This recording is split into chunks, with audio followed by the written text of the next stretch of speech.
Hi hello viewers, welcome back to Prabhas YouTube channel. ಇವತ್ತಿನ ವಿಡಿಯೋದಲ್ಲಿ ಶೇಂಗಾ ಚಟ್ನಿ ಪುಡಿ ಹೇಗೆ ಮಾಡೋದು ಅಂತ ತಿಳಿಸ್ಕೊಡ್ತೀನಿ. ತುಂಬ ಚೆನ್ನಾಗಿರುತ್ತೆ, ರೊಟ್ಟಿಗೆ ಚಪಾತಿಗೆ ಬಿಸಿ ಬಿಸಿ ಅನ್ನೋಕ್ಕೆಲ್ಲ. ಇದನ್ನು ಮಾಡೋದಕ್ಕೆ 1 ಕಪ್ ಆಗುವಷ್ಟು ಕಡಲೆಬೀಜ ತೊಗೊಂಡು ಹುರ್ಕೊತಾ ಇದ್ದೀನಿ. ಕಡಲೆಬೀಜ ಲೋ ಫ್ಲೇಮಲ್ಲಿ ಹುರಿಬೇಕು. ಕಡಲೆಬೀಜದ ಸಿಪ್ಪೆ ಸಿದೋದ್ರೆ ಚಟ್ನಿ ಪುಡಿ ಕಹಿ ಆಗುತ್ತೆ. ಹಾಗೆ ಕೈ ಆಡಿಸ್ತಾ ಇರಬೇಕು.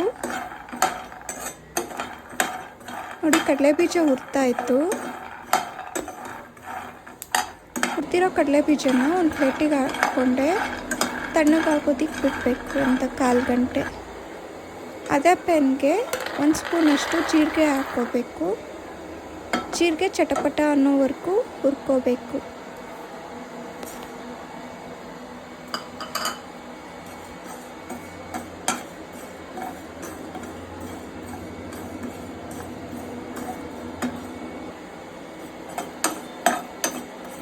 ನೋಡಿ, ಜೀರಿಗೆನೂ ಕೂಡ ಹುರಿದಾಗಿತ್ತು.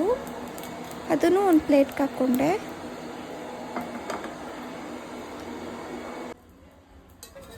ನಂತರ ಅದೇ ಪ್ಯಾನ್ಗೆ 2 ಸ್ಪೂನಷ್ಟು ಆಯಿಲ್ ಆ್ಯಡ್ ಮಾಡಿಕೊಂಡು ಎಣ್ಣೆ ಕಾದ ನಂತರ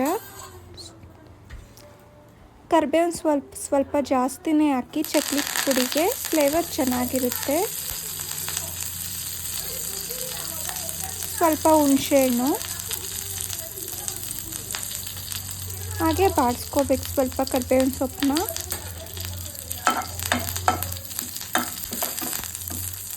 ಒಂದು ಗೆಡ್ಡೆ ಆಗುವಷ್ಟು ಬೆಳ್ಳುಳ್ಳಿ ಹಾಕ್ಕೊಂಡೆ. ಸ್ವಲ್ಪ ಅರಿಶಿನ ಪುಡಿ ಎಲ್ಲ ಹುರ್ಕೋಬೇಕು. ಚೆನ್ನಾಗಿ ಸೀಸ್ಬಾರ್ದು, ಲೋ ಫ್ಲೇಮಲ್ಲಿ ಹುರ್ಕೋಬೇಕು. ನೋಡಿ ಎಷ್ಟು ಚೆನ್ನಾಗಿ ಉಟ್ಕೊಂಡಿದೆ.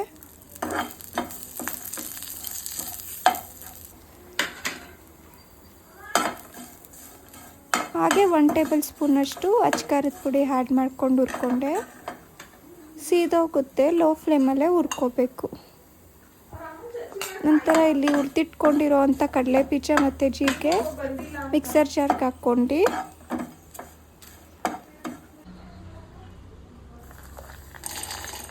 ಹಾಗೆ ಕರಿಬೇವು ಮತ್ತು ಬೆಳ್ಳುಳ್ಳಿ ಎಲ್ಲ ಹುರ್ಕೊಂಡಿರೋದನ್ನು ಆ್ಯಡ್ ಮಾಡ್ಕೊಂಡು 1 ಟೇಬಲ್ ಸ್ಪೂನಷ್ಟು ಉಪ್ಪು ಆ್ಯಡ್ ಮಾಡ್ಕೊಂಡು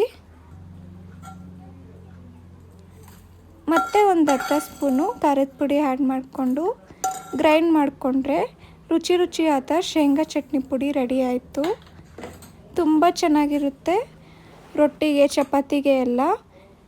ನೀವು ಟ್ರೈ ಮಾಡಿ. ನಿಮ್ಗೆ ಈ ವಿಡಿಯೋ ಇಷ್ಟ ಆದರೆ ಲೈಕ್ ಮಾಡಿ, ಶೇರ್ ಮಾಡಿ, ಪ್ಲೀಸ್ ಸಬ್ಸ್ಕ್ರೈಬ್ ಆಗಿ. Thank you for watching video.